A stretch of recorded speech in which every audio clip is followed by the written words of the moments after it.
Hey guys, Jess from Knockout Print Shop, and today I wanted to go over how to use our new listing, our daily food journal. This is a very different food journal than I would imagine most of you are used to.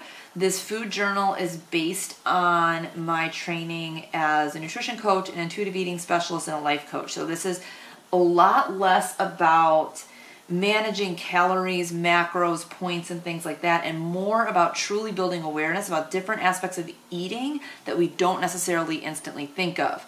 I want to really put out there that when you order this, you'll see some instructions on the first page, but I really want you to understand that the purpose of this is short term.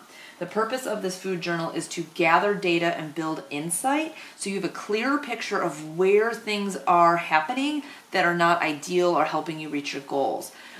The human mind is very good at kind of assuming we do better than we are doing or doing more or less than we're doing. So it's really important we put pen to paper and get really honest with ourselves about where we're at so that we're not kind of, wasting our time trying to change things that are useless or looking in the wrong places to make changes. The other thing before we get into this I want to say is please approach this practice as a temporary practice, so just 2 weeks, and that it is, approach it with the intention of curiosity, not judgment. Okay, this is not about judging if you quote unquote eat something bad. This is about gaining understanding and awareness of your current eating habits, mindset, things like that. If you hear weird noises in the back, my dog is scratching the carpet trying to find somewhere to lay. Anyways, okay, so let's go over the layout. So you got your day on 2 pages, okay? And then at the top here says food journal. Over here, you're just going to circle what day of the week it is and write the date. Then you have these 6 columns here. We made 6 columns because we assume most people are probably in a practice of eating 6 times a day. And that would obviously be your breakfast, lunch, dinner, and 2 snacks. I think we've all been conditioned to eat in that manner. I have thoughts on that whole thing as well, but we'll leave that for another video. But this is probably the most common way people eat. 3 meals, 2 snacks. And we put the word meal versus breakfast, lunch, dinner, snack, because people have a tendency to think because snacks are small that they're not meals. When I'm coaching people, I actually call them feedings because we really kind of discount the impact of all of our eating experiences when we call them things like snacks or things like that. So everything is a meal or everything is a feeding. Anytime you're eating, it is a meal, even if it doesn't feel like it. And that'll help kind of redefine your eating experiences for you and see where things are, where they're enjoyable and where they're not. Okay, so that's how the layout is. At the bottom, you will see a hunger and fullness scale that you're going to refer to based on these different things here on the side. All right, so step 1, let's say we have our first meal. You are going to write down your hunger level. That's going to bring you down to the bottom on the left side of the page. You have a hunger scale, that goes from 0 to 4. 0 to 1 is going to be like you want to eat your house. Like you are starving. It's what we call primal hunger. You are on empty. Maybe you're hangry. You would eat, it's like the epitome of the Snickers commercial. That is primal hunger. 2, ravenous. You're really, really hungry. You probably aren't like primal hunger yet, but you're ravenous. You're hungry.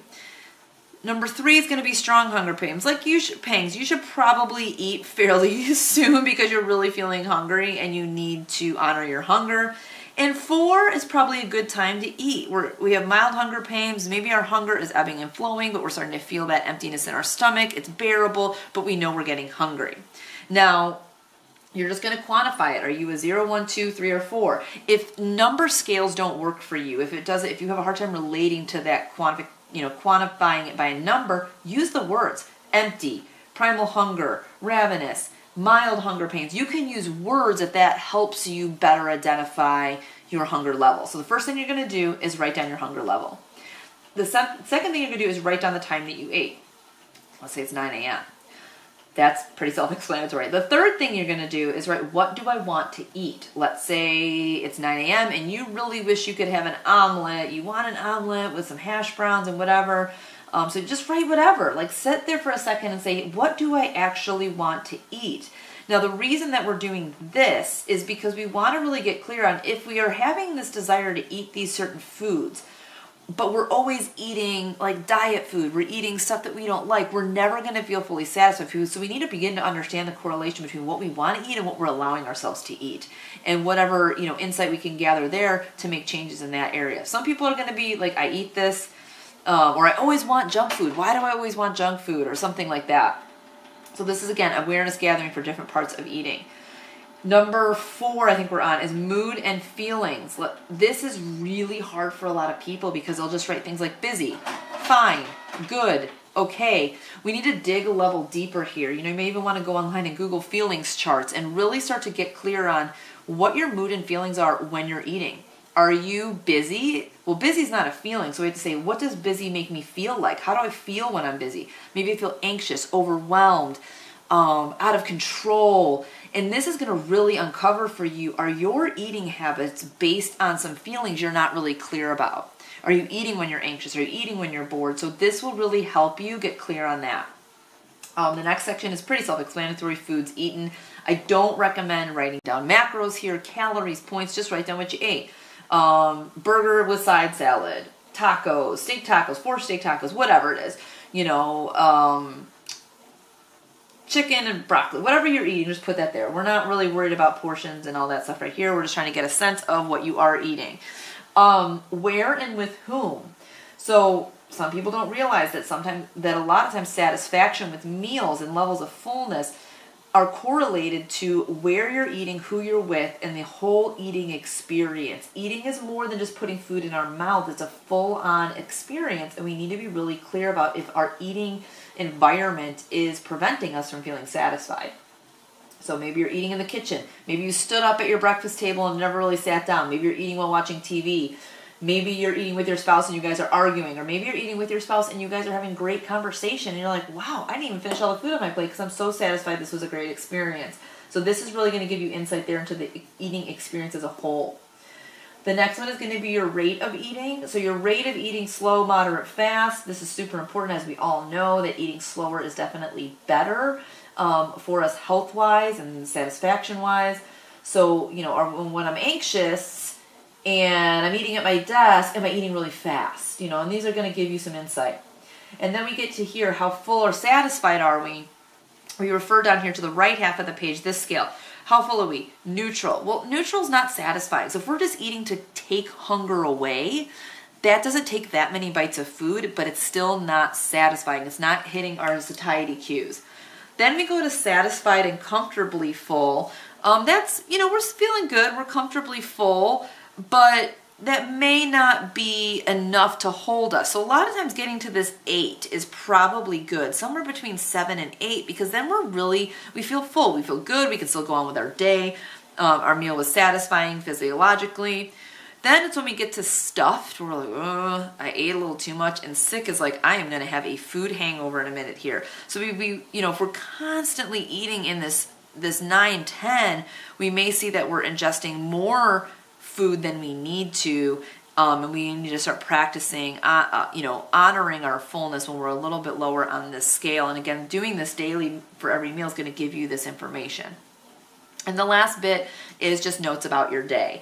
This can be just thoughts that you have about that meal and that experience. Maybe you're trying to understand your reaction to food physiologically. Maybe you're trying to feel like, why am I bloated after certain meals? Where's the pattern here with my reaction to food? This is a good place to note those kinds of things. So you're going to do that for every meal, eating experience, every single day for 14 days.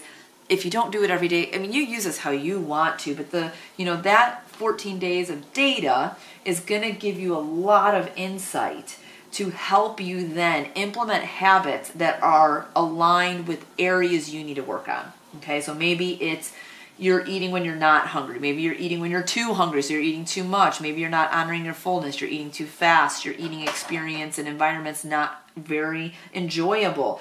Maybe your eating is based on your mood and you didn't realize that. Maybe you're never satisfied because you're never eating foods you want to eat. There's so many layers here that we're trying to uncover. And I understand after doing this for a couple weeks, you may be like, well, no, I don't know what to do. What do I do with this data? If you have questions, feel free to ask me. I do offer online nutrition coaching. So if you get through this process and you're like, I need help taking a look at this and figuring out where to start, let me know and we can talk more about if nutrition coaching would be something that's good for you, or if you just have a question, you're like, hey, would this be a good place to start? So don't hesitate to reach out and let me know your experience with this and how I can help you use this data to move forward and make some healthy changes. So again, this is our daily food journal available in the shop. It's very different than what you're used to. And again, I'm a huge advocate of doing this simply for short-term awareness gathering and data gathering. Don't make this a practice to regulate your calories and macros and all of that stuff. It will backfire. So let me know if you guys have questions. I hope you guys found that helpful. And thank you for watching, and I will see you guys in the next video.